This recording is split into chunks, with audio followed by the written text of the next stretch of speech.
Bom dia, pessoal. Vamos começar. Hoje a gente vai fazer uma breve introdução ao cálculo variacional, né? Começando a motivação de por que desenvolver esse cálculo, dando alguns exemplos, lembrando que o cálculo variacional, principalmente as equações de Euler-Lagrange, né? São o ponto de partida para a construção do formalismo hamiltoniano e o lagrangiano, principalmente, da mecânica clássica, né? Então, vamos em diante. Então, só para introduzir o cálculo variacional, né, é um tipo diferente de cálculo além do que a gente já conhece, né? Só para motivar por que a gente precisa dele. Por exemplo, se eu quero saber qual é que é, eu tenho uma partícula de massa m, que vai ser deslocada do ponto P1 até o ponto P2 sob uma trajetória, né? Então aqui ele está sobre uma superfície sem atrito. Eu posso ter vários tipos de trajetórias possíveis, dependendo da forma da superfície, né? E a pergunta é, de todas as trajetórias possíveis aqui, qual é que é que transcorre menor tempo de ir de P1 até P2, né? Então, esse é um problema já antigo, né? Já foi tratado do Bernoulli no final do século XVII, né? Qual é que é a trajetória que me dá o menor tempo, né, de percurso aqui. Então, minimização, então, de uma quantidade que é o tempo, né? Esse tempo mínimo pode ser obtido através do cálculo variacional, né? A gente já sabe qual é, que é a solução para esse problema, né? A curva que me dá a menor tempo, né? É a curva Bhaskara, né? Que não é uma reta, né? Então, apesar de se intuitivamente pensar, né, que seria uma reta a superfície de menor tempo, né? Não é. A gente vai mostrar que é um outro tipo de curva que me dá o menor tempo de percurso entre esses dois pontos, né? A partícula se deslocando em cima dessa superfície sem atrito, né? Então, vamos para os fundamentos do cálculo variacional. Vou falar primeiro o formalismo matemático, depois a gente faz algumas aplicações, né, mais rápidas, né? Então, vamos considerar que eu tenho uma função f maiúsculo, né? E essa função é função da trajetória y de x, a derivada da trajetória y' de x e de x. Então, é uma função que depende de y e x. Lembrando que y é uma função de x, por isso, no caso unidimensional, a equação da trajetória, né, no caso bidimensional, perdão, no caso bidimensional tem esta forma, né, y de x. Mas aqui eu estou falando genericamente, né, de uma função que dependa de y, derivada de y e de x, onde y é uma função de x, né? E agora eu vou tomar a integral dessa função f, né, entre a e b, ou seja, dois pontos, né, cujas coordenadas estão em x igual a e x igual a b, certo? Então eu vou chamar isso de integral, né, a integral de a até b desta função, que depende de y, y' e x, vamos integrar em x. Vocês conseguem ver, obviamente, como é uma integral definida, o resultado dessa integração é um número, né? É um número. Só que esse número vai depender de qual é, que é a função y de x que eu vou introduzir ali, né? A cada função y de x que eu introduzo, eu vou ter um número diferente, né? Então, para cada y, né, de x, ou seja, se eu estou falando em trajetória, se o y de x for interpretado como uma trajetória, para cada trajetória, essa integral i vai ter um certo valor, né, distinto para cada y, né? O cálculo variacional é um pouquinho diferente do cálculo usual, porque ele não está relacionando diretamente, né, uma função com a sua variável, né, ou a f de x, né, mas há uma outra função, né? Então, a y aqui, eu não posso dizer que ela é uma função, né, de x, né, mas sim ela é uma função de y de x, ou seja, aí é uma função de uma função, né? O nome disso é funcional, né? Então, uma função cujo domínio é uma função é a funcional. Então, essa integral i aqui é uma funcional de y, né? Para cada valor de y, que é uma função, né, de x, eu tenho um valor distinto para a integração. Então, y vai ser chamado de funcional, porque ela depende, né, o input dela, o domínio dela é uma função, né, e não a variável independente x, né? Então, a gente já tem uma notação diferente de como é que a gente está tratando essa integral. Eu estou pensando que ela é uma função de uma função que é chamada funcional. Então, y a gente vai sempre chamar de funcional. Exemplos, né? Por exemplo, a minha função f zona, né, da trajetória y e de x tem esta forma, né? X multiplicada por y de x, tá? x multiplicado por y de x. E os limites x1 igual a 1, x2 igual a 2. Vamos considerar quanto é que é o valor da funcional de y, né? Funcional de y, i. Tá? Então, é a integral de x1 até x2, x, y, x, y de x, que é o valor da minha f, né? Integrado em x, os limites são conhecidos, de 1 até 2. Por exemplo, se eu escolher a y de x como sendo a função x ao quadrado. Se eu substituo y igual a x ao quadrado, eu vou ter o integrando igual a x à quarta, né? X na quarta, né? Perdão, x ao cubo, né? X ao cubo, a integral de x ao cubo é x na quarta sobre 4, integrado de 1 até 2, isso vai nos dar 15 quadrados. Então, escolhendo aí uma trajetória, escolhendo uma y de x, a minha funcional de y, nesse caso particular, dá 15 quartos. Né? Por exemplo, se eu escolher outra função, né, outra trajetória, se eu interpretar y de x como uma trajetória, né? Recalculamos a integral, ou a funcional de y, a integral de 1 até 2, x ao cubo, que é o valor de y de x, dx. Isso vai dar, o argumento agora, integrando agora é x na quarta, né? Integração é x na quinta sobre 5, de 1 até 2, dá 31 quintos, né? Então, vocês conseguem ver, para cada função y de x que eu entro na minha integração, eu obtenho um valor diferente na minha funcional de y. Né? Então, o resultado muda toda vez que y muda. Né? No caso da Bach-Stokroner, né, o tempo que a partícula leva para ir para P1 até P2, aqueles dois pontos, né, depende da equação da trajetória. Né? Então, a gente pode pensar que o cálculo do tempo, que a gente quer, o tempo mínimo, né, vai acontecer com um processo de extremização da minha funcional, né, que a gente já vai tratar agora há pouco, né, já logo em seguida. O tempo, então, é uma funcional de y, né, ou seja, o tempo de percurso vai depender da trajetória. Então, o tempo de percurso é uma funcional de y. Agora a gente vai derivar as famosas equações de Euler-Lagrange a partir da noção de funcional. A primeira questão que a gente vai fazer é, a gente tem aqui no plano xy, né, dois pontos, A e B, né, em x, esses pontos A e B têm coordenadas A e B pequeno, né, e a questão é, para que função y de x, né, que passa pelos pontos A e B, né, tem-se que o y o i é um extremo, ou seja, a minha funcional é extremo. Né? Para qual função y, né? Ou seja, para qual trajetória, né, que passa pelos pontos A e B, a minha funcional de y é um extremo. Se é um extremo, pode ser máximo ou mínimo, né? Mas eu quero saber qual é que é a função y de x que me extremiza a funcional. Tá? Isso é parecido com a pergunta de qual é que é, no caso do cálculo usual, né? O cálculo não variacional, o cálculo usual, né? Qual é que é o valor de x que maximiza ou extremiza a minha função f de x. Né? Agora, como a funcional é uma função de uma função, eu pergunto qual é que é a função que extremiza a funcional. É bem parecido com o cálculo usual. Ou seja, o cálculo usual seria qual x maximiza a minha f de x. Aqui no cálculo variacional, qual é que é a trajetória y de x que extremiza a minha funcional i de y. Né? Ou seja, eu tenho várias curvas e qual é que ligam A e B, né? Tem um monte de curvas que ligam A e B e qual é que corresponde a um extremo da funcional. Né?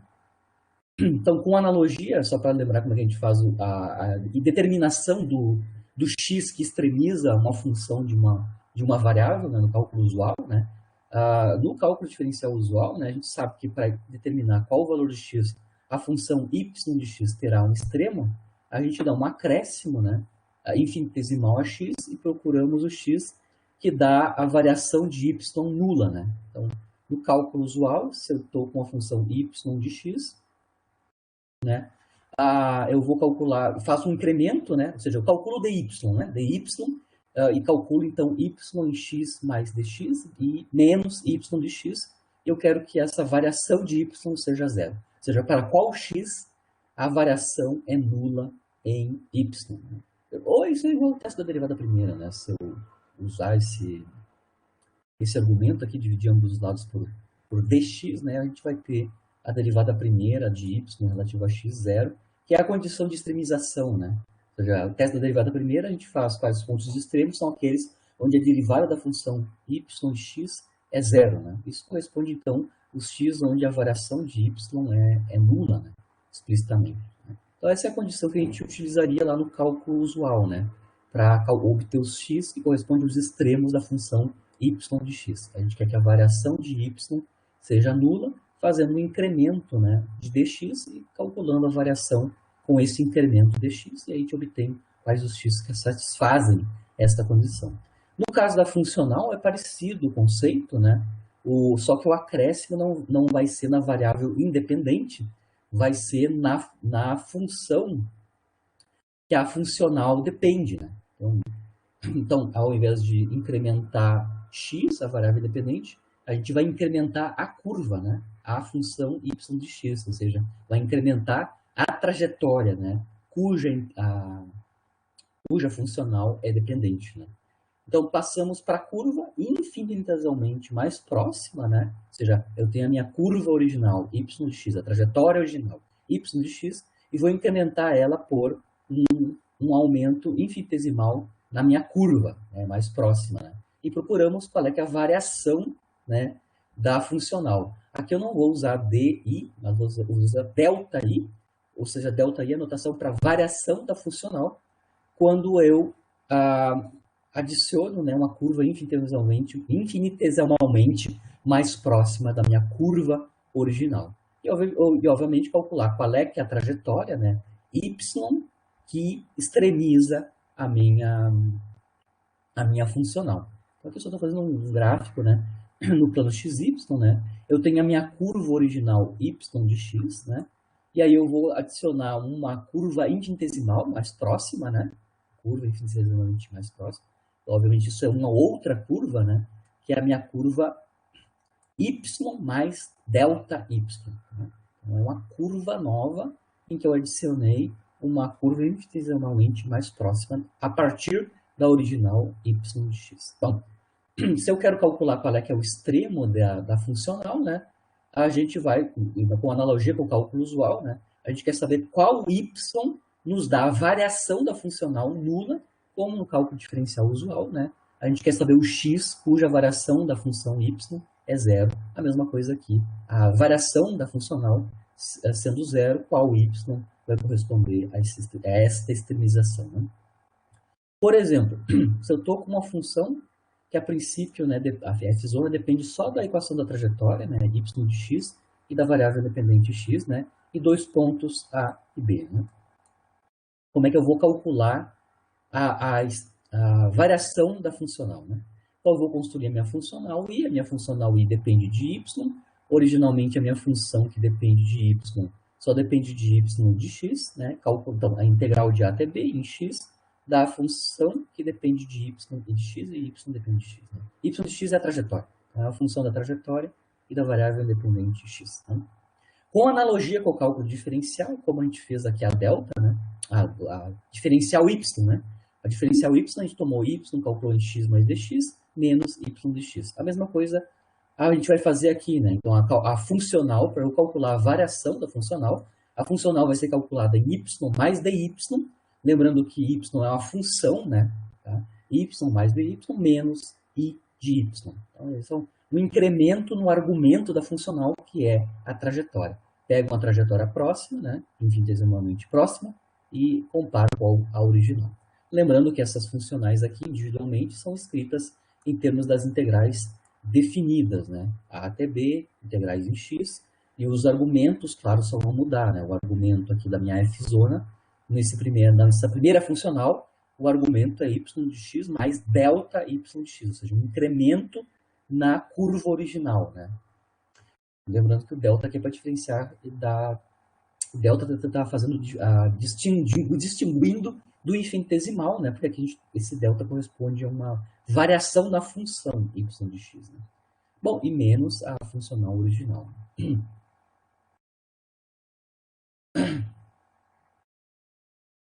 Agora a gente vai determinar quanto é que é reescrever o integrando da primeira integração aqui, tá? Na primeira funcional. Ou seja, quanto é que é f de y de x mais delta de y de x. Bom, a quantidade f, que depende de y de x, é uma função usual, né?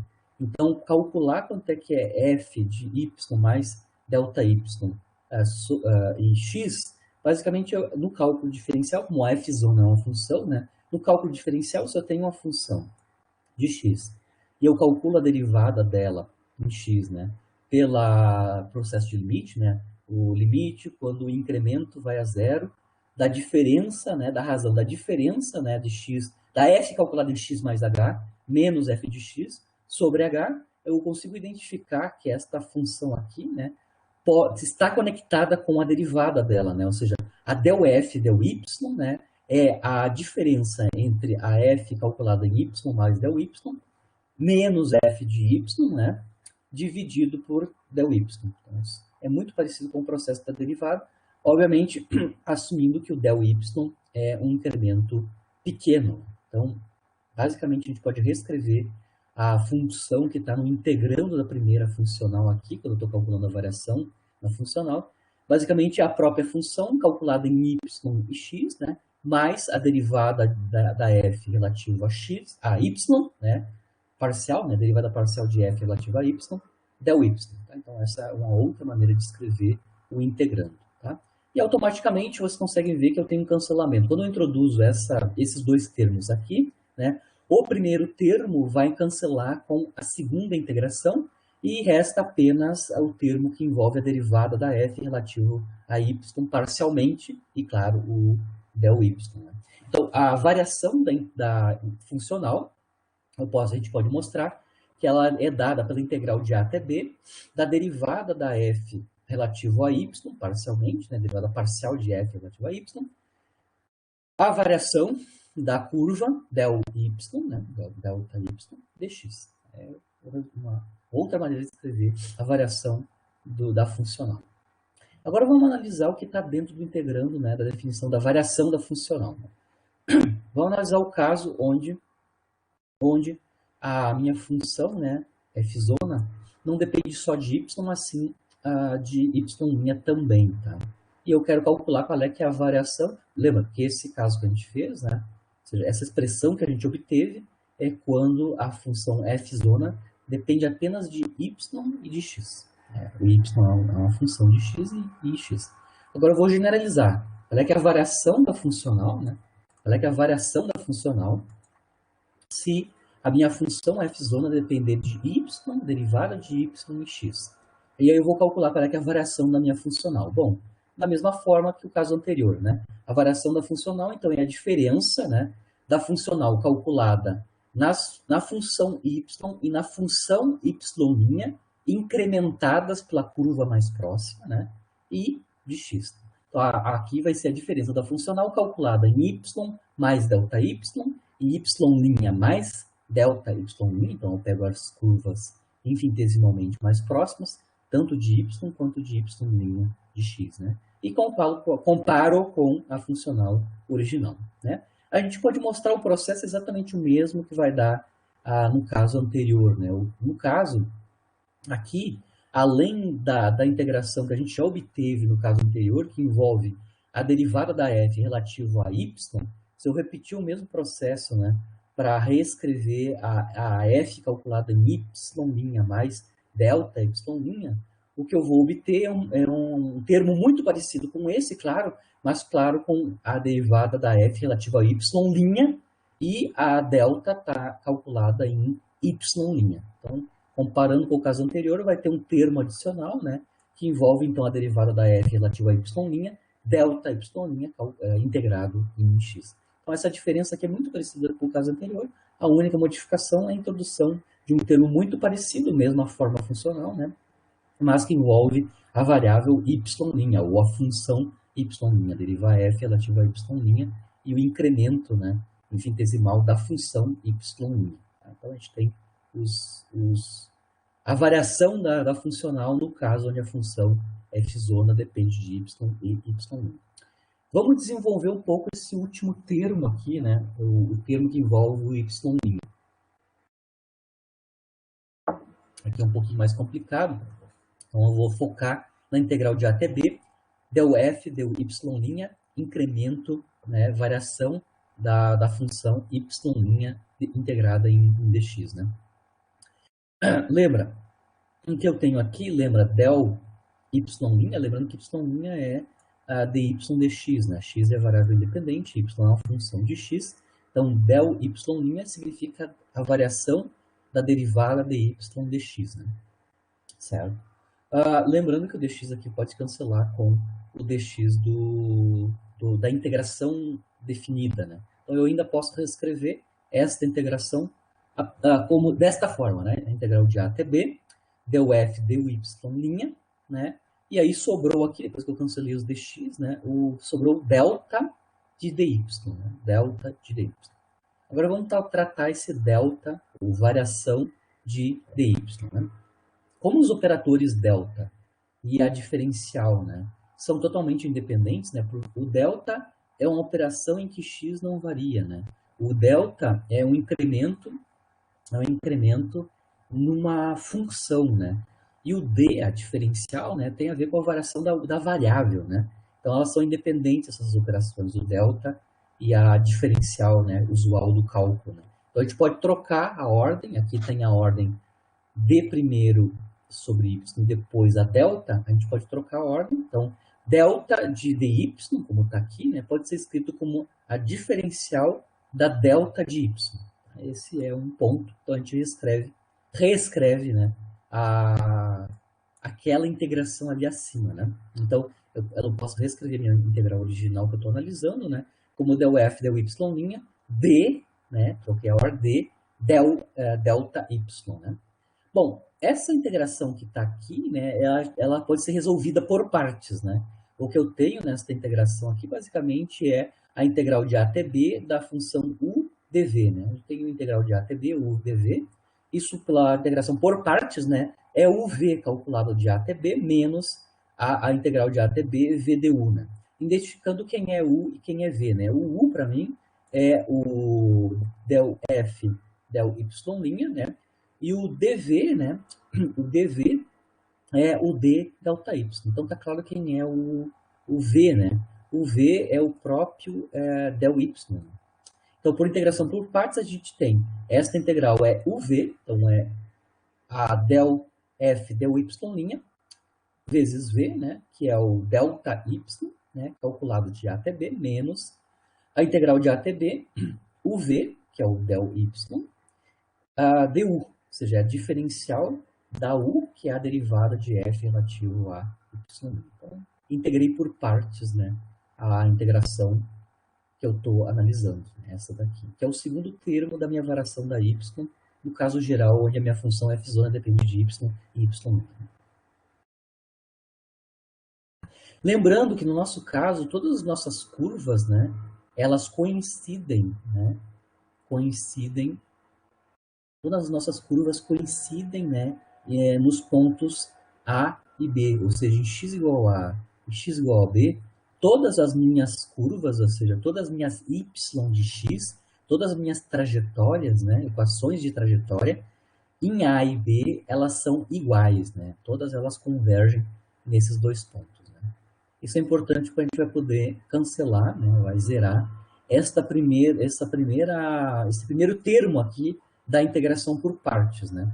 Ou seja, a gente lembra que todas as funções f, né, passam pelos pontos A e B, e a gente tem que delta de y de x é igual a zero quando a gente está em x igual a A e em x igual a B. Ou seja, a gente não tem variação das trajetórias, né? Elas não variam enquanto a gente está naqueles dois pontos A e B.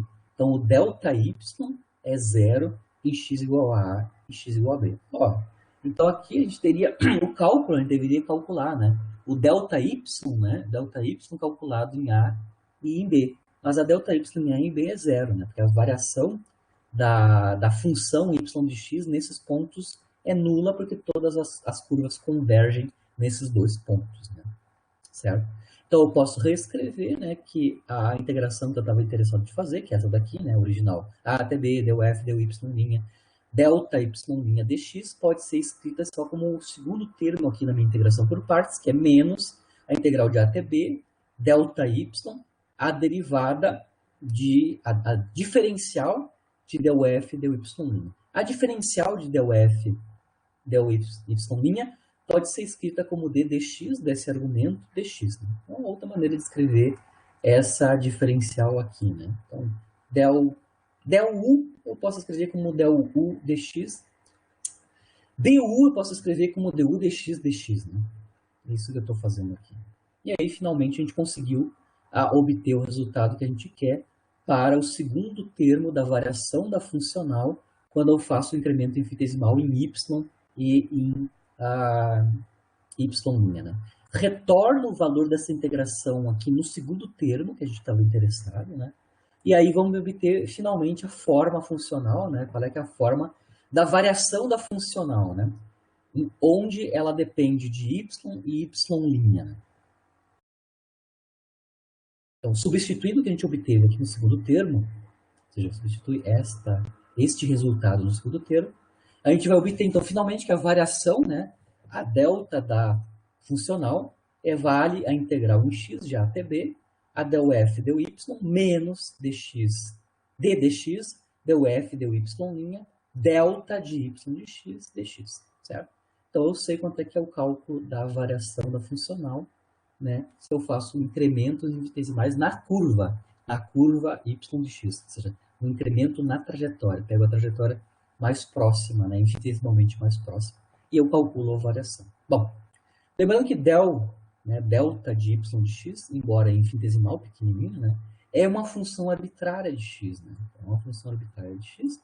E assim, para essa integral aqui, ser nula, né, qualquer que seja a função delta de y de x, né, é preciso que o resto do integrando seja nulo. Né? Então, para o delta i, ou seja, a variação da funcional, para que a variação da funcional seja nula, como delta de y de x, em geral é não nulo, né? É arbitrário, a condição para delta y ser zero é que o integrando, ou seja, isso que está dentro do colchete, seja nulo. Ou seja, então, para que delta y seja zero, que vai ser a condição de extremização da funcional. Né? Eu quero calcular qual é que é a curva y de x que extremiza a minha funcional. A extremização da funcional me dá uma variação delta de i igual a zero. Para delta de i ser zero, esses dois termos aqui têm que ser nulos. Né? Ou seja, del f del y menos d dx del f del y' tem que ser zero para eu extremizar a minha funcional. Né? Esta equação que a gente obteve aqui como condição para a extremização da funcional é a famosa equação, né, de Euler-Lagrange. Ela foi proposta originalmente pelo Euler, né, já no final metade do século XVIII, 1744. Né? Então, esta é a condição para extremizar a funcional, ou seja, é a condição que vai me dar a curva que extremiza a funcional i, né? Depende de y e de y'. Então, a equação de Euler-Lagrange, né, representa então a condição de extremo para a funcional y, em que a função f-zona, né, depende tanto da equação da trajetória, da curva y, né, de x, e da derivada da curva y de x. Né. Voltamos então para o problema da Brach-Stockholm. A gente quer saber então, né, qual é que é a curva de menor tempo, né, para uma partícula deslizando sobre uma superfície, né, sem atrito, partindo do P1 até o P2. Né. Aqui a gente vai usar um sistema de coordenadas conveniente, né, eu vou usar o P1 na origem, né, o sistema de coordenadas, e a orientação dos eixos mais adequados para o movimento, porque como a curva o campo gravitacional está para baixo, eu vou usar o meu eixo do y para baixo. Mas é só uma questão de acertar o sistema de referência para descrever o movimento. Mas lembra qual é que é o nosso problema, né? Eu quero saber qual é que é a curva para a trajetória que nos dá menor tempo de percurso, né? Uma partícula sujeita ao campo gravitacional deslizando sobre uma superfície, né? Então aqui está o meu sistema de coordenadas, o ponto P1 vai coincidir com a origem, o ponto P2 está aqui, eu tenho o campo gravitacional uniforme, é o único campo externo, né, que a gente tem, que é conservativo, né? É um campo conservativo.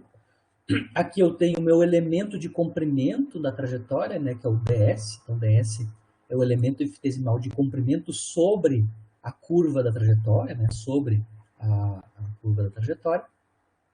E agora eu vou fazer o cálculo. Primeiro vamos definir quem é a funcional que a gente vai extremizar, né? Qual é que é a funcional que nós devemos extremizar. Então, o tempo para ir de P1 até P2, eu vou chamar de T12, né? Eu vou começar agora a construir qual é que é a funcional que a gente vai extremizar. Bom, a gente sabe que a velocidade sobre a curva aqui, né? A velocidade sobre a curva é ds dt, né? É a variação dos elementos infinitesimais de caminho, né? De comprimento aqui em cima da trajetória, dt. Então, essa é a definição da velocidade a partir do elemento infinitesimal de comprimento sobre a curva da trajetória. Com isso, eu posso reescrever o dt em termos da velocidade, né? Da partícula sobre a trajetória, e o elemento infinitesimal de comprimento ds. Né? Então, dt é ds sobre v. Tá? Vamos calcular cada uma dessas quantidades, o ds e o dv. Né? O ds, né, se eu estou no plano, né, o ds quadrado é a soma das diferenciais em x e y, né, associado. Então, o meu ds quadrado vai ser dx quadrado mais dy quadrado. Né? E, obviamente, então, o ds vale a raiz quadrada de dx quadrado mais dy quadrado. Então, eu estou escrevendo o elemento infinitesimal de comprimento dy em termos das coordenadas x e y, os correspondentes incrementos quando eu faço um deslocamento ds aqui em cima da trajetória. Tá? Então, ds está escrito em termos de dx e dy. Como a gente tem só um campo gravitacional e é um campo conservativo, né, a nossa condição inicial nos dá que a energia mecânica da partícula, né, que é um sistema conservativo, a condição inicial, como eu parto do repouso na origem, né, a gente sabe que a EMEC desse sistema, dada pela condição inicial, é zero. Né? Então, a partícula estava em repouso na origem, então não tenho nem energia cinética, nem energia potencial gravitacional, se a gente colocar na origem o zero do potencial. Certo? A energia mecânica é conservada, ou seja, em qualquer outro ponto da trajetória, né, a minha energia tem que dar, a energia mecânica tem que dar zero. Bom, em qualquer outro ponto da trajetória eu vou ter energia cinética e energia potencial mgh, né, onde h é a distância entre o zero do potencial e onde está localizada a partícula. Então, por conservação de energia mecânica, né, onde a energia cinética é igual à energia potencial, a gente consegue mostrar, né, que a velocidade da partícula é 2gy, né? Ou seja, a energia cinética, que é 1 meio de mv quadrado, é igual a mg, a distância medida a partir da origem, né, da origem x igual a zero até o y, que é o tau. Né? O y é igual a menos h. Né? Menos h, igualamos essas duas energias cinéticas, essas duas energias, né? A cinética igual ao negativo da potencial, né? Porque eu tenho que dar energia mecânica nula, né? A soma dessas duas energias tem que dar zero. A gente consegue mostrar, então, que o V2 é proporcional a 2gy, né? E a velocidade, então, automaticamente é 2g. Raiz quadrada de 2gy, né? Depende do campo gravitacional, né? Do valor de g e e de y de x. Então, a v é uma função de y, né? V, a velocidade, é uma função da trajetória aqui, né? Da y de x. Né? Bom, aí a gente já consegue calcular quanto é que é a funcional associada ao cálculo do tempo para ir de P1 até P2, né? Então, a minha funcional, né, I, vai depender da trajetória y e da sua derivada, né? Essa funcional eu vou chamar de T12, que é o tempo de 1 a T2, né? De T1 até T2. Obviamente, para cada... Ela é uma funcional, esse tempo, né? Porque para cada trajetória y, eu vou ter um tempo distinto. Então, o tempo para ir de P1 até P2 é uma funcional, né? Uma funcional da equação da trajetória. Para cada trajetória, ou seja, para cada y de x, eu vou ter um tempo distinto para ir de 1 até 2. Bom, o T12 nada mais é, como eu falei, né? O dt está relacionado com a ds, né? O T12 é a integral do tempo, né? É o integral do dt calculada de 1 até 2. Né? Ou seja, é a integral de 1 até 2 do dt, mas o dt é ds dv, né? Ou seja, ds dv, ponto final aqui é escrever, né? Reescrever o ds, né? O ds em termos das diferenciais de x e de y, né? E também o v, né? A velocidade, certo? Lembrando então que o ds é escrito como raiz quadrada de x quadrado mais dy quadrado, dividido por v, mas v é função de y, né? É raiz quadrada de 2y, né? Certo? Vamos fazer aqui, então, a extração, né? Vamos fatorar dx quadrado. Quando eu fatoro dx quadrado, né? A raiz quadrada de dx quadrado é dx, que sai para fora da raiz quadrada, né? E lá dentro sobrou 1 mais dy quadrado sobre dx quadrado, que é o quadrado de y', né? O y' é dx dy, dy dx, né? Então, o que sobrou depois da faturação de dx quadrado, aqui dentro da raiz quadrada, é 1 mais dy dx ao quadrado. Né? Lembrando, fazendo o que eu fiz daqui para cá, foi a fatoração dentro da raiz quadrada da quantidade dx quadrado. Né? Então, ela sai para fora, dx, o que sobrou dentro da raiz é... interessante que o que sobrou dentro da raiz agora depende de y', né, ao quadrado. Então, realmente, o meu tempo de P1 até P2 realmente é uma funcional, né? Você consegue ver aqui, né? É uma funcional de y e y'. Lembrando que y é a equação da trajetória y de x. Então, para calcular a funcional relativa, né, associada com o tempo de ir de P1 até P2, dada uma determinada trajetória y e a sua derivada, né, está posta, né, está aqui quanto é que é a funcional. Certo? Eu ainda vou fatorar os termos constantes, que é 1 sobre raiz de 2g, né? Então, a menos das constantes, eu tenho esta integração, que é a integral de 1 até 2, da raiz quadrada de 1 mais y' quadrado dividido por y dx. Aqui, nesta funcional, eu já consigo determinar qual é que é a função f' de y e y', né? A função f' de y e y' na definição da minha funcional é esta raiz quadrada, né? A raiz quadrada de 1 mais y' quadrado dividido por y. Então, agora eu já conheço, já determinei, já identifiquei quem é a funcional associada a esse problema e quem é a função f', f maiúsculo, né? Que está dentro do integrando. Já identifiquei completamente tudo, né? Bom, o problema aqui é determinar qual é que é a curva y de x que me dá o menor tempo. Ou seja, o menor tempo é extremizar a funcional i. Né? Ou seja, para ter um meio ser extremo, ou ponto de mínimo, que é o nosso caso, né? O integrando, então, deve satisfazer a equação de Euler-Lagrange. Né? Para eu ter uma variação da minha funcional igual a zero, que é a condição de extremização, a gente mostrou que isso acontece quando a gente satisfaz, a minha função f', satisfaz a equação de Euler-Lagrange. Então, agora eu vou calcular qual é que é a equação de Euler-Lagrange associada a essa funcional, cuja f', né, é esta função, raiz quadrada de 1 mais y' ao quadrado dividido por y. Tá?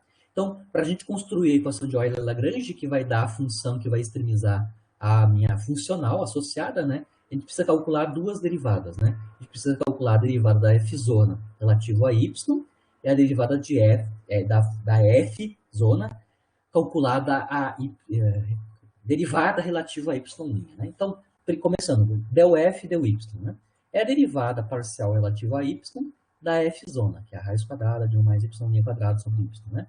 Aí eu calculei aqui para vocês quanto é que é a derivada. É uma derivada de uma função composta, né, onde eu vou derivar parcialmente, né, só relativo a y, ou seja, eu vou considerar na derivação aqui, y' é uma constante. Então, eu fiz a derivada aqui desta função só relativo a y, considerando y' constante. Tá aqui o resultado da derivada. É uma derivada de função composta. Né? Aqui eu estou calculando a derivada de f relativa a y'. Agora eu vou calcular, então, derivada relativa a y' da função raiz quadrada, né? Aqui, nessa derivada relativa a y', eu vou considerar y constante e derivo só em y'. Está aqui o resultado da derivação. Né? Então, as duas derivadas que são as quantidades principais para a gente colocar aqui e obter a equação de Euler-Lagrange correspondente. Né? Eu preciso derivar f relativa a y', derivar f relativa a y, derivar f relativa a y, derivar f relativa a y', e ainda, passo final, é derivar em x a derivada de epsilon relativo a y'. Vamos a esse passo agora. Então, o passo final é calcular a derivada em x, derivada ordinária em x, da quantidade del f e del y', né? Onde a gente já calculou del f del y está aqui calculada, né? Esta função aqui. Lembrando, como y é uma y de x, y' também é uma função de x, né? Então, tanto y, lembrando que tanto y quanto y' são funções de x. Então, quando eu calculo explicitamente, né, a derivada ordinária de dx da del f del y', como é que eu vou calcular essa derivada? Né? Lembrando que a del f del y é uma função que depende de y e y', e y' também são funções de x. Né? Então, o cálculo dessa derivada ordinária vai envolver derivada em y, né, parcial y dessa quantidade aqui, dy dx, mais derivada em y' desta quantidade aqui, dy' dx. Essa é a maneira que eu calculo uma derivada ordinária em x numa função de duas variáveis, né? Uma função de duas variáveis onde ela depende de y e y' e onde essas duas variáveis dependem da variável independente x, tá? Lembrando que dy dx é y', né? E dy' dx é y2', né? Então, para calcular d dx del f del y', eu preciso calcular essas duas derivadas parciais ainda, né?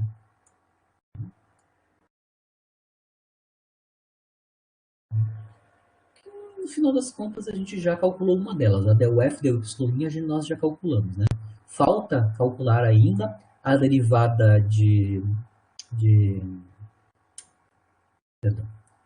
Nós precisamos calcular duas derivadas, né? A derivada parcial relativa a y da del f del y', que é esta quantidade aqui, né?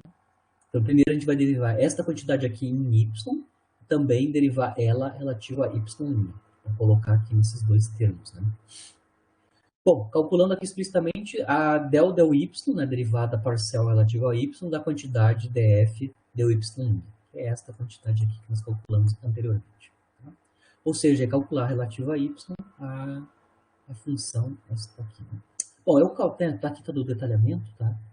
O resultado da derivada da del f del y' relativa a y, parcialmente, né, é esta quantidade aqui, tá?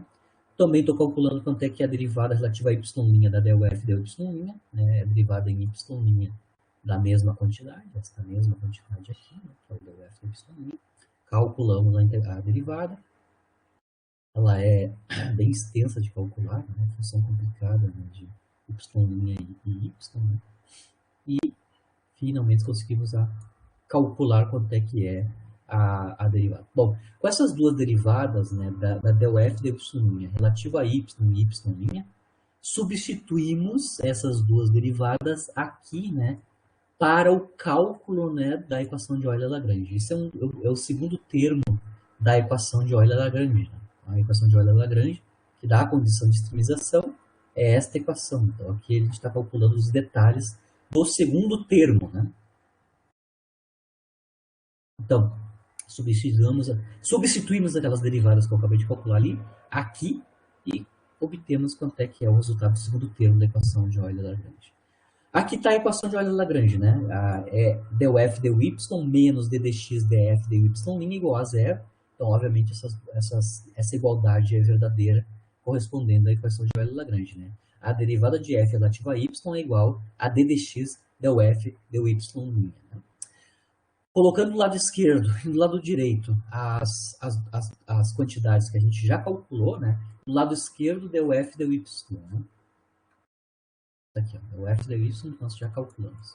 Do lado direito, a derivada, né? A derivada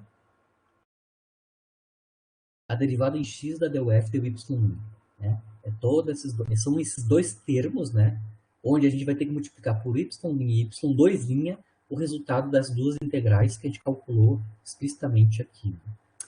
Fazendo a substituição, a gente tem, da equação de Euler-Lagrange, a gente tem esta condição, né? Ou seja, eu tenho uma condição que relaciona y, y' e y duas linhas, né? Esta equação aqui corresponde à equação de Euler-Lagrange para essa funcional que a gente está analisando. Né?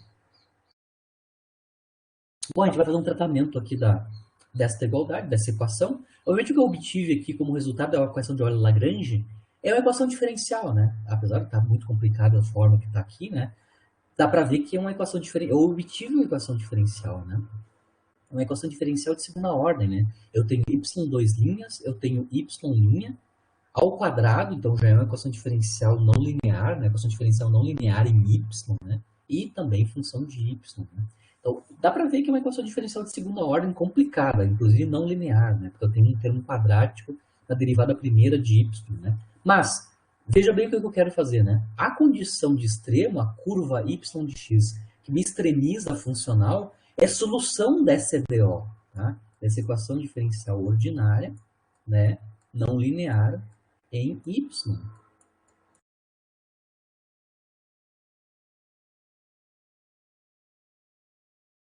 Certo?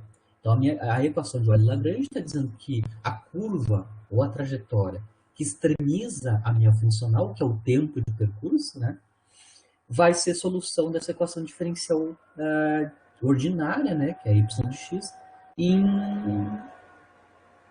em função de x, né, dadas as condições iniciais. Como ela está complicada, a equação diferencial, de fazer a leitura dela, a gente vai ter que primeiro simplificar para entender qual é que é a equação diferencial, que está associada com a extremização, né, que é a solução da equação de Euler-Lagrange, né, e resolver ela, né, fazer a solução da equação diferencial correspondente, né, e identificar que curva solução é. Então, dada a curva solução, que curva é essa, né? Então, vamos começar primeiro simplificando a equação diferencial, resultado da equação de Euler-Lagrange. Né? Então, para dar uma simplificada aqui, primeiro a gente vai multiplicar ambos os lados dessa equação de Euler-Lagrange por raiz de y1 mais y quadrado, y' ao quadrado, na 3 meios, porque isso para cancelar, né, o que está no denominador do termo que envolve a derivada segunda de y. Né? Com isso a gente dá um pouquinho de simplificado, tá? Todo o detalhe, dá um pouquinho de simplificação, então isolo o y' desse lado, passa todo mundo que depende de y para o lado esquerdo, a gente vai ver que alguns termos vão se cancelar quando a gente faz isso, né?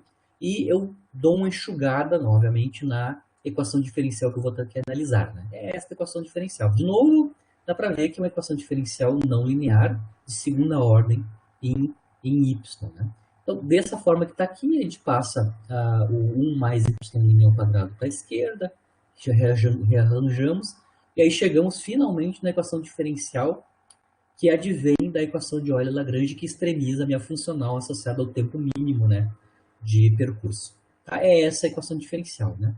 De novo, é uma equação diferencial complicada, porque ela é uma EDO de segunda ordem, mas como eu falei para vocês, ela é não linear, né? O termo da derivada primeira é ao quadrado aqui, né?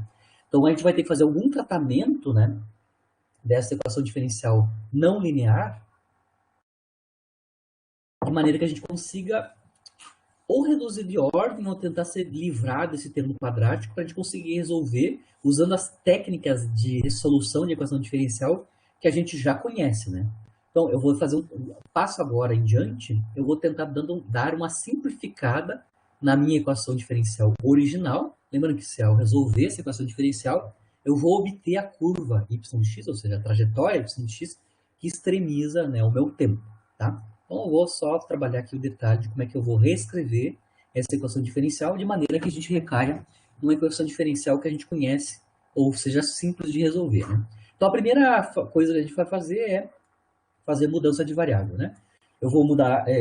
primeiro eu vou fazer uma mudança de variável que é para reduzir a ordem. Tá? Para sair de uma EDO de segunda ordem para uma EDO de primeira ordem. Então, para fazer a redução de ordem, tá? Eu vou mudar a variável, chamar y', né, de uma função p de y. Né? Então, automaticamente, com essa mudança de variável de y' é p de y, né, a y duas linhas, que é o p', né, que é o p', né, pode ser escrita como dp dy, y'. Né? Ou seja, p', o y duas linhas, que é a derivada em x do p, pode ser escrita como dp dy, dy dx, né? Porque o y depende de x. É uma outra maneira de reescrever o dp dx, né? Onde dp dx é derivada segunda de y relativa a x. Né? Então eu posso reescrever o y duas linhas como dp dy, y'. Mas o y' é o próprio p, né? O y' é o próprio p. Então a gente consegue mostrar que y' é p dp dy. Ou seja, com essa mudança de variável, eu reduzo a ordem da equação diferencial. Claro que agora a variável relativa a EDO, a variável dependente é P e não mais Y. Né? Então, a equação original, né, que é não linear, usando essa mudança de variável, eu reduzo a ordem. Tá? A equação diferencial nova agora é de primeira ordem, né? É 2y p dp dy mais p quadrado mais 1 igual a zero. É a nova equação diferencial que eu vou ter que resolver, né? É a nova equação diferencial que a gente vai ter que resolver. Lembrando que agora P é uma função de y, né? P de y. Né? Então, eu vou resolver agora a equação diferencial para P. Como é uma EDO de primeira ordem, né? A gente pode resolver por separação de variável, né? Ou seja, colocando para o lado esquerdo, por exemplo, tudo que depende de P, que é a variável dependente, e tudo que e colocando na direita tudo que é variável independente, que agora é a variável y. Então, separando as variáveis, né? Esquerda e direita. No esquerdo, na esquerda, eu fatorei todos os termos em P, que é o P quadrado mais 1 e o P quadrado mais 1 e o P, né? O próprio P, que já está aqui, né? E coloquei na direita tudo que depende da variável independente, que é a y agora, na equação diferencial de primeira ordem. Integramos ambos os lados, né? Integrando ambos os lados. Basicamente, aqui a gente consegue ver que do lado esquerdo a gente tem uma integral conhecida, né? Dá para ver que eu posso fazer uma mudança de variável para essa integração, né? Eu tenho p quadrado mais 1, se eu chamar u de 2p, a gente mostra que o resultado da integração esquerda, né, é menos o logaritmo de 1 mais p quadrado, e do lado direito é o próprio logaritmo de y, obviamente, mais uma constante de integração, né? Logaritmo de y mais uma constante de integração. Aqui eu vou reescrever a constante de integração, né? Eu chamo de d essa constante de integração. Eu posso reescrever ela como logaritmo de e na d, né? É a mesma coisa, se eu tomar o logaritmo de e na d, eu vou obter o próprio d, né? Eu estou fazendo só essa reescrita da constante de integração, de maneira que eu posso reescrever como um único termo aqui, em vez de dois termos, um único termo, né? Como eu tenho uma soma de logaritmos, né? Isso é o logaritmo do produto, né? Então, logaritmo de y mais logaritmo de e na d vai nos dar logaritmo de y vezes e na d, e e na d é uma constante, né? Vou chamar de c. Tá? Então, aqui a gente tem logaritmo de yc mais logaritmo de 1 mais p quadrado igual a zero, né? Aqui eu tenho uma soma de logaritmo, de novo, então a gente pode fazer o produto, né? Logaritmo de cy multiplicado por 1 mais p igual a zero. A gente já consegue, exponenciando ambos os lados dessa equação aqui, a gente obtém que cy, 1 mais p quadrado é igual a 1. E, finalmente, determinamos quanto é p, né? P vale, então, raiz quadrada de by menos 1, onde b aqui é 1 sobre c. Ou seja, isola p aqui, né? É raiz quadrada de b sobre y. B é uma constante, menos 1, raiz quadrada. Né? Voltando para a função original, né, que era a y, né? Lembrando que p foi definida como y', então a gente sabe que y' é igual a p, p a gente calculou quanto é que é, né? P de y é a raiz quadrada de b menos y sobre y, né?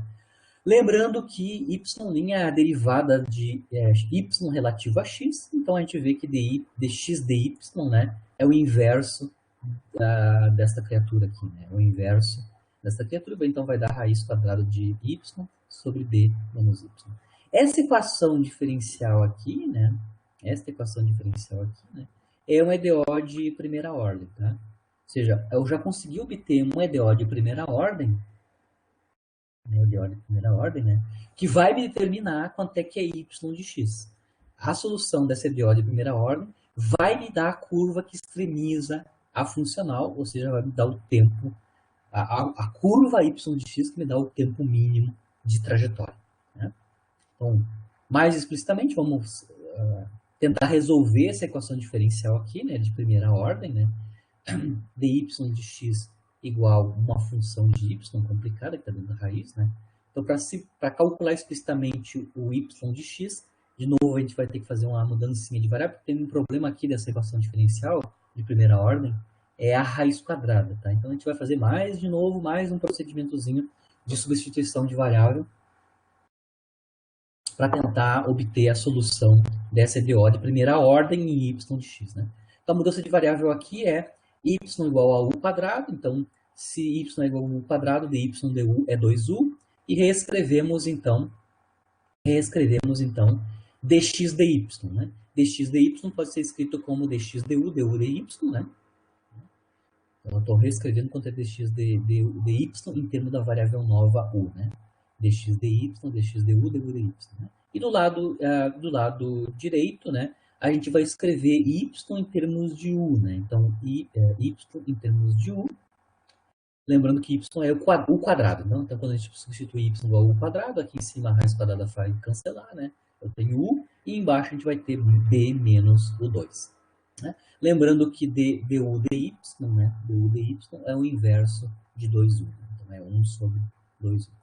Finalmente, então, eu tenho dx du vale, então, 2u quadrado, raiz quadrada de b menos u2, ou seja, isso vai dar 2u quadrado, c quadrado menos u2, onde eu estou chamando c quadrado a constante b. Aí já vai ficar claro por quê, só para ter a mesma potência aqui na constante e na variável, né, na variável u. É só um detalhe da integração. Então, eu tenho calculado como calcular dx du em termos de u. Então, é uma equação diferencial de primeira ordem, x como função de u. Né? Agora, vamos fazer para resolver essa equação diferencial, como tem uma raiz quadrada embaixo, tá? Uma raiz quadrada embaixo, a gente vai fazer uma substituição tipo trigonométrica, né? A gente vai chamar de u de c seno alfa, né? E automaticamente, se eu chamei u de c seno alfa, onde c é a constante, né? Igual a raiz quadrada de b, né?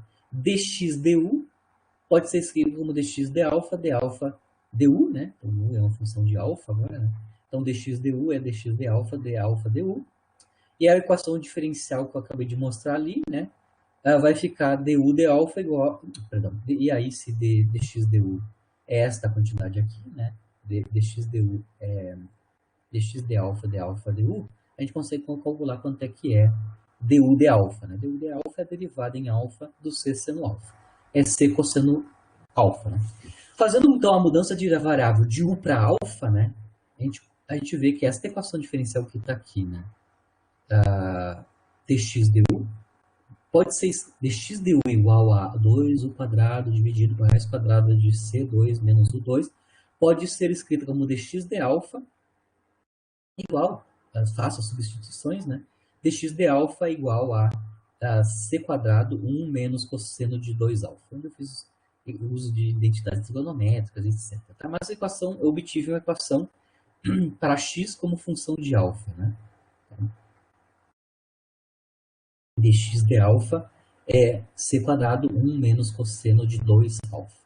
Essa integral bom, é uma EDO de primeira ordem de x relativo a alfa, dá para integrar explicitamente, né? Fazer integração explícita em x e alfa, né? Ou seja, é só passar de alfa para o lado direito e integrar ambos os lados, né?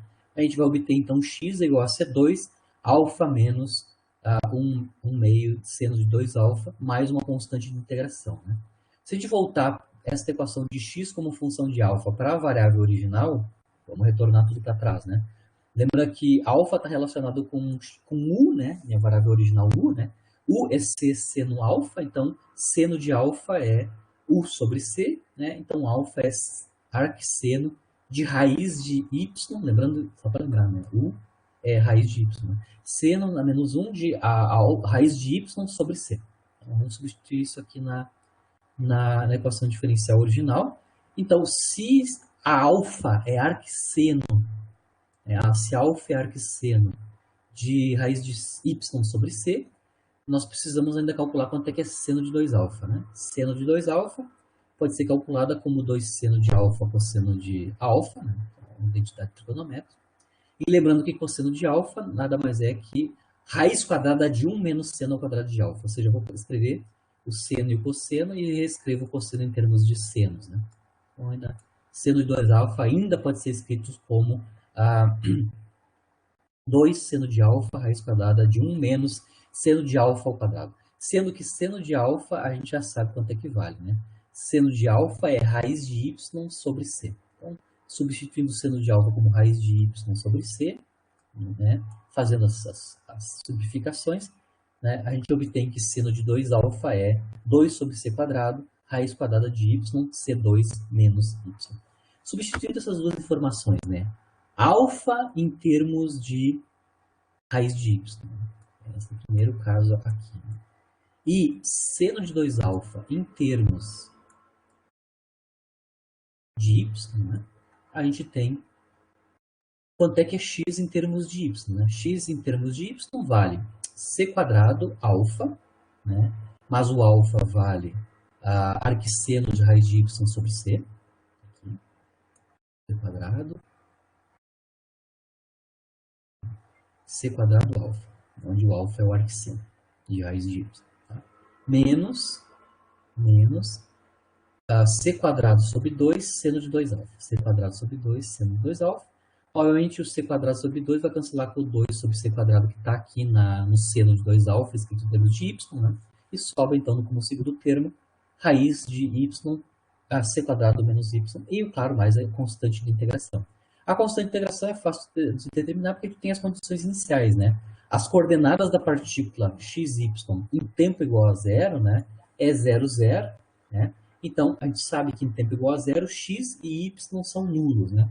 Então, em t igual a zero, x e y são nulos, e automaticamente isso nos diz que a constante de integração é nula, né? Então, quando eu calculo x calculado em y igual a zero, tem que dar zero, né? Porque tanto x quanto y, quando eles são zeros, né? Quando é tempo igual a zero, ambos são zeros, né? Isso vai nos dizer, então, que a constante de integração e é zero. Então, a condição inicial nos dá a informação de quanto é que é a constante de integração. E, finalmente, então, a gente conseguiu obter, né, x como função de y, x como função de y, como sendo c quadrado, arquisseno de raiz de y sobre c, menos raiz quadrada de y, c2 menos y. Isso aqui pode ser encarado como uma equação da trajetória. Obviamente está invertido aqui, né?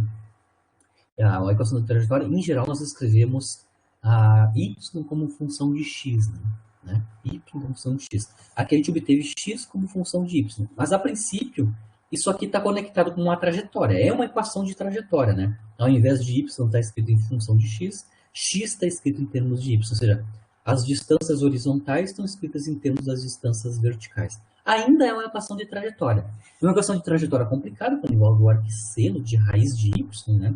Uma outra raiz quadrada que envolve y quadrado, né? Aqui dentro, né? Mas a gente vai identificar esta equação de trajetória que a gente obteve com extremização da funcional associada com o tempo mínimo, né? Associada à curva, que vai nos dar o tempo mínimo. Esta aqui é a equação de trajetória que dá o menor tempo para ir de P1 até P2, né? Essa equação corresponde a uma curva que é a equação da curva cicloide, tá?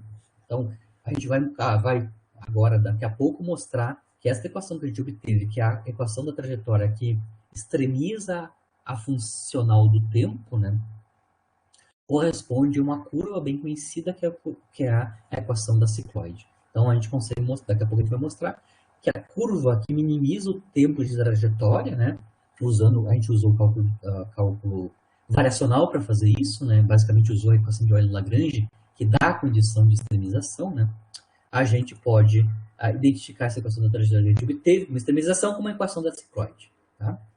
A cicloide é a curva descrita, né, curva descrita por um ponto da periferia de um círculo que rola sem deslizar sobre uma linha reta.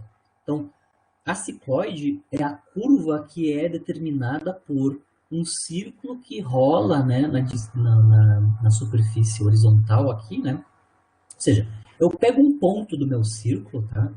Por exemplo, o ponto A, que eu vou chamar, tá? Ponto A do círculo, tá?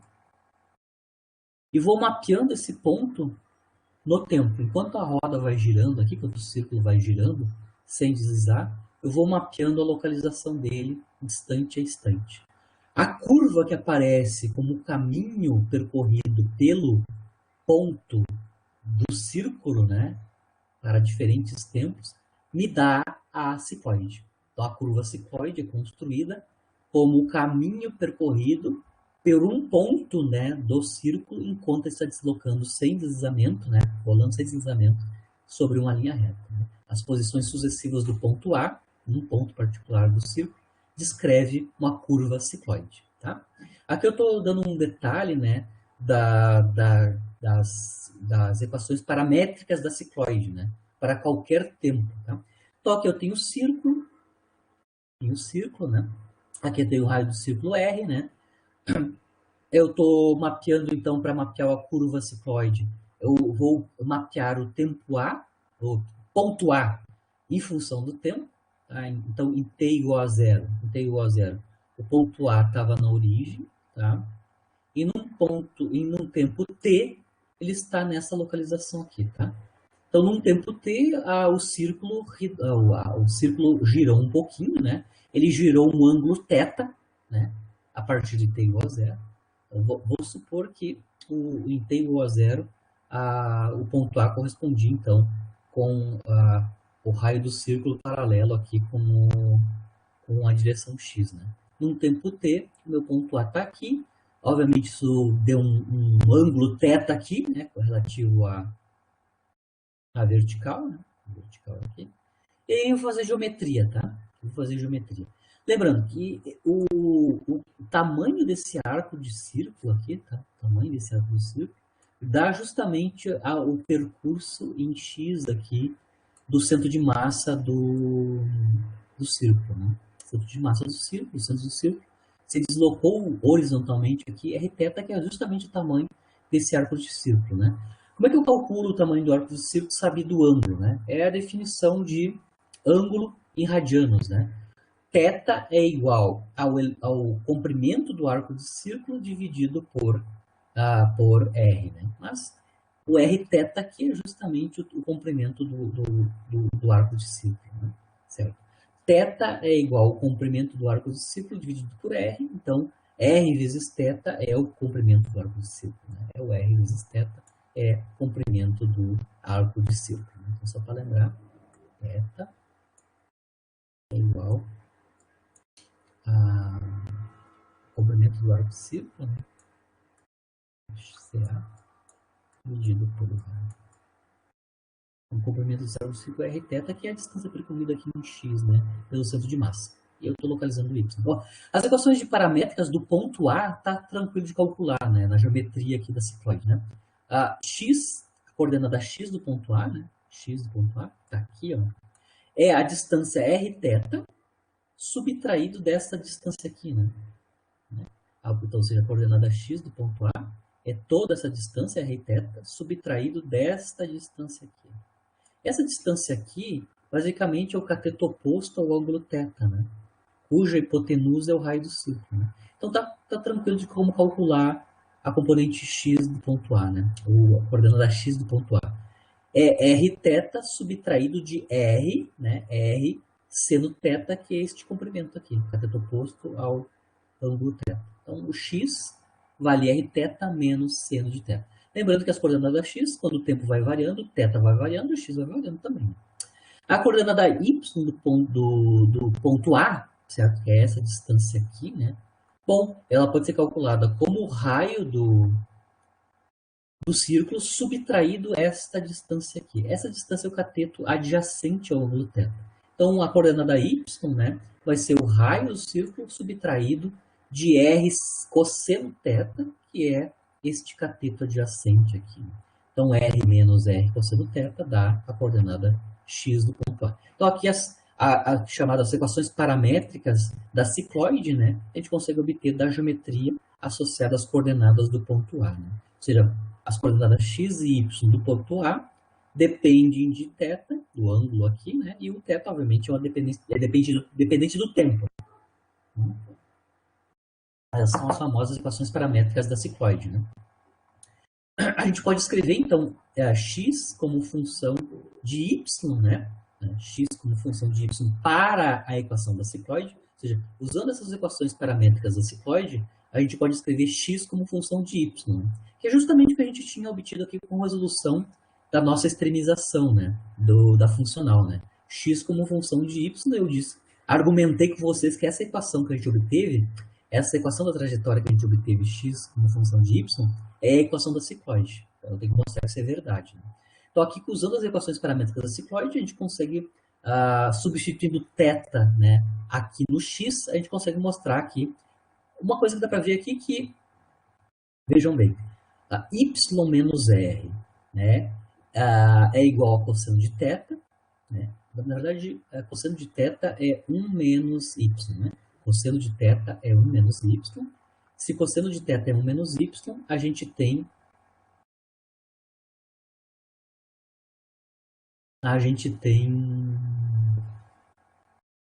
perdão, né? R menos y é cosseno de θ. Né? R menos y é cosseno de θ. Então, isso me diz que cosseno inverso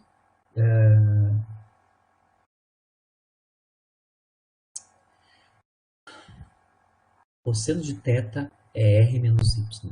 Isso significa que θ é arquicosseno de R menos y. Né? R menos y. E aí substituímos essa informação, ou seja, o θ, né, aqui na equação de x, né, de x de θ. A gente pode mostrar que a equação usando as duas equações paramétricas da cicloide, a gente vai obter que x como função de y para a cicloide obedece esta equação. Né? R cosseno inverso de R menos y sobre R, né? Menos a raiz de y 2R menos y. Essa é a equação da cicloide usando as equações paramétricas dela. Isso aqui é basicamente associado com a cicloide. Esta é a equação da cicloide, né? X como função de y para uma cicloide usando as equações paramétricas dela. Agora vamos comparar essa equação da cicloide, que é da matemática, do álgebra, né? Com a solução que a gente obteve como extremo, né? Da trajetória que minimiza, né? A funcional que a gente estava analisando. Bom, parece que é a mesma coisa, né? Parece que são bem parecidas, né? O segundo termo é exatamente igual, né? E aí a gente até consegue identificar quem é C quadrado, né? C quadrado, lembrando que C quadrado é uma constante de integração nossa, né? O C quadrado aqui está identificado na cicloide com 2 vezes o raio do círculo, que gera a cicloide, né? Mas parece ter um probleminha aqui nas funções trigonométricas, né? Aqui a gente tem arquisseno, e aqui na nossa equação da cicloide a gente tem arquicosseno, tá? Mas, uma primeira coisa, parece que elas coincidem, né? E a gente até consegue determinar quanto é que é C quadrado, a constante C quadrado, né? Comparando as duas equações, a equação da cicloide e a equação que a gente obteve de trajetória que extremiza o tempo, né? A gente consegue ver claramente que o C quadrado que está aqui e o C quadrado que está dentro da raiz quadrada vale 2R, né? Se eu comparar a equação da cicloide com a equação que a gente obteve. Então, já sabemos que C quadrado é 2R. Estamos quase lá. Só que tem uma diferença aqui, né? Parece, né? Na nossa curva, né? A nossa curva, então, é x igual a 2R arquisseno, e o resto é igual, né? E a equação da cicloide é R, não tem o 2 na frente, tem um R, arquicosseno. Bom, será que essas duas curvas é a mesma curva? Ou seja, a equação que a gente obteve é exatamente a equação da cicloide, né? Onde a diferença é um 2 e a diferença da função trigonométrica, né? Bom, eu posso mostrar que a equação da cicloide, calculada a partir das equações paramétricas, ela também pode ser escrita dessa forma com arquisseno. Então, o que eu vou fazer agora é mostrar que a equação paramétrica que a gente obteve, que é essa daqui, né? A equação que extremiza, né? A equação da trajetória que extremiza o tempo, né? Também é justamente uma equação da cicloide. Então, eu vou reescrever a equação x de y usando as equações paramétricas da cicloide e obter uma equação alternativa para a cicloide, não essa daqui, mas que envolva um seno, né? Um seno na menos 1. Então, eu vou fazer o mesmo procedimento como é o usual, né? Vou partir das equações paramétricas da cicloide e vou construir uma função x de y que envolva não cosseno na menos 1, mas seno na menos 1. Então, vou fazer o detalhe aqui, né? Tem uma discrepância, então, naqueles nos primeiros termos, né? Mas é fácil esclarecer que realmente a equação que a gente obteve é a própria equação da cicloide mesmo, né? Então, partindo da equação paramétrica da cicloide, né? Onde x é r θ menos seno θ e y é r menos r cosseno θ. Bom, vamos partir da segunda equação, né? Que é y r menos r cosseno θ. Com isso a gente consegue escrever cosseno θ, né? Cosseno θ é r menos y sobre r. Lembrando que cosseno θ pode ser escrita como cosseno quadrado de θ sobre 2 menos seno quadrado de θ sobre 2, uma identidade trigonométrica, né? E lembrando que cosseno quadrado de θ sobre 2 pode ser escrito como 1 menos, né? Essa criatura aqui é 1 menos seno quadrado, né? Seno quadrado de θ sobre 2. Então, a gente pode escrever cosseno de θ como sendo 1 menos seno quadrado de θ sobre 2, menos seno quadrado de θ sobre 2, que é 1 menos 2 vezes seno de θ sobre 2. Isso é R menos Y sobre R. Com isso, a gente obtém, então, que seno quadrado de θ sobre 2 é Y sobre 2, R, né? Explicitamente.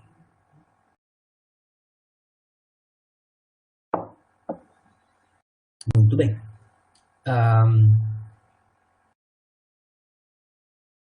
Obviamente, eu já fiz o MMC, né? Passei os dois seno quadrado para o lado direito, passa esse lado do cara para a esquerda, então eu tenho 1 menos R menos Y sobre R, o MMC Y sobre R, e ainda é divisão por 2, né, que é o 2 que está multiplicando o seno quadrado. Então a gente consegue mostrar aqui, usando a equação paramétrica da própria cicloide, que θ sobre 2, né, θ sobre 2 é arquisseno de raiz de Y sobre 2R. Tá? Então, obviamente, a gente pode reescrever a equação x Rθ, mas Rθ a gente pode escrever como 2Rθ sobre 2, né? Dá na mesma, né? Então, Rθ pode ser escrita como 2Rθ sobre 2, mas o θ sobre 2, a gente consegue escrever ele em termos do arquisseno, que é justamente a discrepância que a gente tinha antes, né, entre a nossa curva e a equação típica da cicloide, né? Mas a equação da paramétrica da cicloide também permite escrever a equação de x de y para a cicloide em termos do arquisseno, tá? De raiz de y sobre 2r. Obviamente, o segundo termo da x, né, que envolve o seno, a gente vai ter que calcular explicitamente, né? Então, vamos lá. O termo de r seno, lembra? A gente acabou de mostrar que seno quadrado de θ sobre 2 é y sobre 2r. Obviamente, então, seno de θ sobre 2 é raiz de y sobre 2r. O seno de θ a gente pode escrever como 2 seno de θ sobre 2 cosseno de θ sobre 2, né?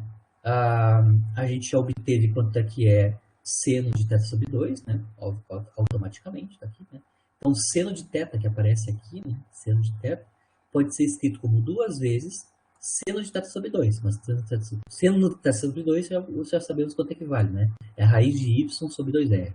E cosseno de θ sobre 2 é 1 menos seno de quadrado de θ sobre 2, né? A raiz, né? Então, aqui eu tenho a raiz quadrada de 1 menos seno quadrado de θ sobre 2, que vale o quadrado de raiz de y sobre 2r.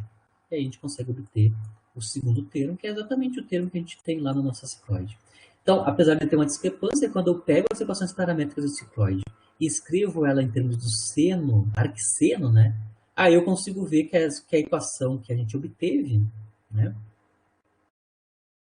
é exatamente a equação da cicloide. Né? A equação da cicloide pode ser escrita como 2R arquisseno de raiz de y sobre 2r, menos y, 2r menos y. Essa é exatamente a equação que a gente obteve por extremização, né? Então, o que a gente fez agora? Usando o processo de extremização de uma funcional, que é a funcional do tempo, né? Essa funcional do tempo depende da equação da trajetória. A gente mostrou que a Euler-Lagrange, que é a condição de extremização da funcional, me dá uma equação da trajetória que tem esta cara aqui. Né? Esta cara aqui é a nossa equação paramétrica. Né? É esta equação. A equação da trajetória vale 2r, arquisseno de y sobre 2r, e outra função que envolve termo linear e quadrático em y, certo? Esta é a equação da trajetória que minimiza o tempo. A equação da trajetória que minimiza o tempo é coincidente com a equação da cicloide, né? Que é esta curva aqui, né? Esse tipo de curva aqui. Obviamente aqui a concavidade da cicloide está para baixo, né? No nosso caso, a concavidade da cicloide está para cima, só para lembrar o que a gente está tentando fazer aqui. Né? A gente quer obter qual é que é a equação da trajetória, ou seja, qual é que é a curva, né? Qual é que é a curva que minimiza o tempo. A gente mostrou que a curva é associada à curva da cicloide, só que, é claro, a nossa cicloide aqui tem concavidade para cima, né?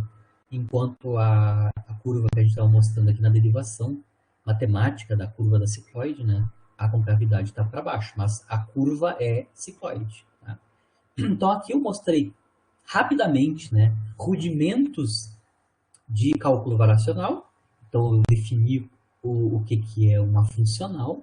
Então o cálculo variacional é um cálculo que envolve não funções, mas funcionais, né? Uma função de uma função. Né? E obtivemos como é que a gente extremiza essas funcionais. A gente mostrou que o processo de extremização, a condição de extremização, recai na equação de Euler-Lagrange. A equação de Euler-Lagrange é a condição de extremização de uma funcional. A extremização pode ser máximo ou mínimo. Claro, aqui a gente viu que é o tempo mínimo. Toda a extremização vai depender da equação de Euler-Lagrange. Mostramos que pode ser complicado obter a equação de Euler-Lagrange. A gente fez toda uma conta aqui de aplicação da equação de Euler-Lagrange, né? Mas ela envolve várias derivadas, né? O resultado do Euler-Lagrange, no final das contas, o que tu obtens é uma equação diferencial que tem que ser resolvida. Então, ela pode ser mais fácil ou mais difícil de resolver, dependendo da equação de Euler-Lagrange que tu obtém. Então, o resultado da Euler-Lagrange, resultado da equação de Euler-Lagrange, em geral, é uma equação diferencial. Tá? Aí vai depender se ela depende de segunda ordem ou primeira ordem em y, né? E ela tem que ser solúvel. Às vezes é bem complicado de resolver a equação diferencial que adveio da ordem Lagrange, porque ela pode ser uma equação diferencial não linear. Que foi o nosso caso aqui, né? A gente tem que fazer todo um tratamento. Lembra, da equação de Euler-Lagrange, a gente obteve essa equação diferencial de segunda ordem, que é ordinária com coeficientes constantes, né? Mas ela tem uma problemática que ela é uma equação não linear, né? O termo da derivada primeira em y está ao quadrado, tá? Então a gente tem que fazer todo um tratamento. Primeiro a gente reduziu de ordem, com a redução de ordem, a gente ainda obteve uma equação que é não linear, porque a nova variável é p, mas eu continuo com o termo quadrático em p, né? A p é variável dependente, y é variável independente. Mas, apesar de ela ser não linear, como ela é de primeira ordem, eu ainda consegui resolver ela por separação de variável, né? E depois, claro, a gente retransformou de p para a y original, por vários passos, né? Mas o passo é esse aí, né? Construa a funcional, identifique quem é a função f zona, usa a equação de Euler-Lagrange, a equação de Euler-Lagrange vai te dar uma equação diferencial, a solução dessa equação diferencial vai te dar a curva que extremiza a tua funcional, né? Explicitamente. Claro que aqui a curva que a gente está analisando tem a ver com a equação da trajetória, né? Mas o processo de extremização pode estar relativo a outras coisas, né? Não a curvas, mas a função y de x pode ter outras interpretações além da equação de uma trajetória de uma partícula, né? Fazendo o seu movimento, certo? Com isso eu encerro a aula de hoje, encerro o semestre, né? Só para dar os primeiros rudimentos, que o ponto de partida da construção da dinâmica lagrangiana, né? Que seria a sequência, né? O ponto de partida é justamente a equação de Euler-Lagrange, né? Ou seja, a construção do lagrangiano, né? Ou seja, as equações de movimento, né, dado um lagrangiano, vão ser obtidas a partir da equação de Euler-Lagrange, dado o lagrangiano da teoria ou da mecânica clássica, né? No caso físico você está analisando. Mas o ponto de partida é sempre a equação de Euler-Lagrange, então a gente precisa entender um pouquinho rudimentos de cálculo variacional e a aplicação dele, qual é que é a aplicação dele, né? Para começar a introduzir o formalismo lagrangiano, certo? Por aqui, termina o semestre. Se for possível, eu até gravo alguma coisa sobre formalismo lagrangiano na semana que vem, mas a princípio, formalmente, de conteúdo, eu encerro por aqui. Então, agradeço a vocês pela paciência, né? No semestre, espero que tenha sido proveitoso, né, a disciplina para vocês, do ponto de vista de entender a mecânica clássica de maneira geral. A gente tinha muito conteúdo, né, nessa disciplina, mas espero que a gente tenha construído algum conteúdo mínimo, né, um arcabouço mínimo sobre mecânica clássica, que é super importante porque todas as disciplinas a posteriores vão utilizar esses conceitos que a gente analisou em mecânica clássica, né? Principalmente que a gente vai fazer, então, a física do século XX-A ou física do século XX-B, a gente vai fazer generalizações, né, modificações da mecânica clássica, né? Então, todos esses conteúdos que a gente analisou durante o semestre vão ser aplicados já imediatamente nas próximas disciplinas. Né? Certo?